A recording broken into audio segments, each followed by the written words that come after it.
ချစ်ခင်လေးစားအပ်ပါတော့မိဘပြည်သူညီကိုမောင်နှမအပေါင်းတို့ခင်ဗျာအခုလာမယ့်နိုဝင်ဘာလ9ရက်နေ့မှာစတင်ချစ်ပြန်ကစားမဲ့အမျိုးသမီးအာရှချန်ပီယံလိပြိုင်ပွဲများထဲမှာမြန်မာနိုင်ငံကိုစားပြုကလပ်အသင်းဖြစ်တဲ့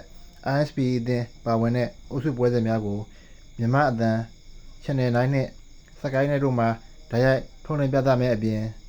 YouTube မှာလည်း AFC Hub Channel တွင်ဓာတ်ရိုက်ထုတ်လွှင့်ပြသမှာဖြစ်ပါတယ်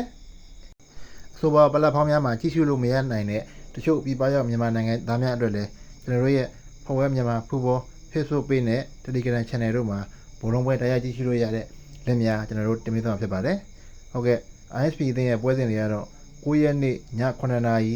12ရက်နေ့ညနေ3:00နာရီနဲ့15ရက်နေ့ည9:00နာရီတို့ဖြစ်ပါတယ်ခင်ဗျာ။ဟုတ်ကဲ့အဆုံးထိကြည့်ရှုပေးရတဲ့ကျေးဇူးတင်ပါတယ်ခင်ဗျာ။နောက်ကိုလည်းကျွန်တော်တို့ရဲ့မြန်မာဘောလုံးသတင်းတွေသိရှိလိုပါကကျွန်တော်တို့ရဲ့ channel လေးကို subscribe လုပ်ထားပေးပါအောင်ခင်ဗျာ။